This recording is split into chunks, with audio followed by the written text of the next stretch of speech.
A questão 8. No último período do primeiro parágrafo, o vocábulo que, em que busca responder, retoma o termo cientista. Aqui eu tenho uma questão, eu tenho um pronome relativo que trabalha mecanismo de coesão, a retomada. Ele retoma que palavra, terror? É isso que a gente vai observar aqui. Vamos ao texto, olha só. Então, aqui o que? Ele perguntou o seguinte, ó, o que ele retoma a palavra cientista? A primeira coisa que eu gostaria de te mostrar é o seguinte, o pronome relativo que, ele retoma o substantivo do último termo. Às vezes o último termo, ele tem lá 3 substantivos. Opa, a gente tem que tomar cuidado. Qual desses substantivos? O último, o penúltimo, o antepenúltimo, aí, de acordo com os elementos de coesão, você percebendo o contexto também e tal.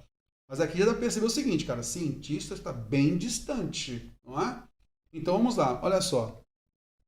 Isso significa que, antes de pronunciar um resultado, o cientista deve levar em conta todos os dados relevantes para a questão que ele, o cientista, então fica subentendido aqui, tá? O cientista, como sujeito elíptico do verbo buscar, ele busca responder o quê? Responder a questão.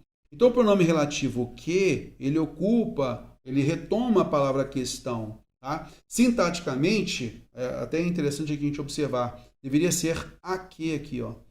Para a questão a que busca responder, porque aí o verbo responder é transitivo indireto, e aí ele exige o objeto indireto a que. Aqui o autor considerou como objeto direto. Tá? Então, vamos lá de acordo com como ele colocou.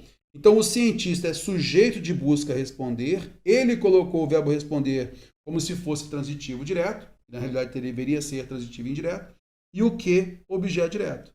E esse que retomou quem? A questão. Então, eu entendo o quê? Que o cientista busca responder à questão. Então, pronome relativo que, retomando questão, e não cientista.